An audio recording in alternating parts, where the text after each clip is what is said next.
રાજકોટ મનપાની તિજોરી ભરવા શહેરમાં જાહેર હોર્ડિંગ લગાવાયા। વેરા વસૂલાત શાખા દ્વારા જુદા જુદા વિસ્તારોમાં હોર્ડિંગ્સ લગાવવામાં આવ્યા છે। બાકી મિલકત વેરા મુદ્દે મનપાએ કડક ચેતવણી આપી છે। મિલકત સીલિંગ, નળ, ડ્રેનેજ કનેક્શન કપાતની કાર્યવાહીનો પણ ઉલ્લેખ છે। વેરો ન ભરનાર સામે જપ્તી અને હરાજી સુધીના પગલાં લેવાશે। બાકી મિલકત વેરો વહેલી તકે ભરવા મનપાએ અપીલ કરી છે। રાજકોટ મહાનગરપાલિકાની તિજોરી ખાલી થઈ ગઈ છે અને રાજકોટ મહાનગરપાલિકા દ્વારા વેરા વસૂલાત માટે થઈને કડક કાર્યવાહી શરૂ કરી છે। એટલું જ નહીં, લોકોને જાગૃત કરવા માટે થઈ અને હોર્ડિંગ્સો છે તે પણ લગાવવામાં આવ્યા છે।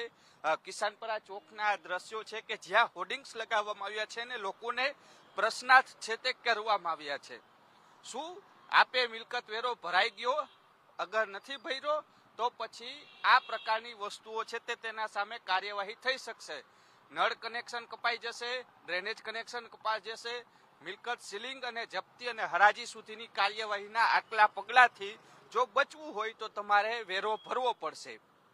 રાજકોટ મહાનગરપાલિકાના વેરા વસૂલાત શાખા છે તેમના દ્વારા અનેક મિલકતો છે તે સીલ પણ કરવામાં આવી છે ને હવે લોકોને ઠેર ઠેર જગ્યા ઉપર હોર્ડિંગ્સો લગાડી અને કહેવામાં આવ્યું છે કે મિલકત વેરો ભરો તો જ ને સીલિંગ ઝુંબેશથી બચો। કારણ કે જે રીતના કાર્યવાહી શરૂ કરવામાં આવી છે, અલગ અલગ વિસ્તારોની અંદર લગભગ 800 થી વધુ મિલકતો છે તે હાલ સીલ કરી દેવામાં આવી છે।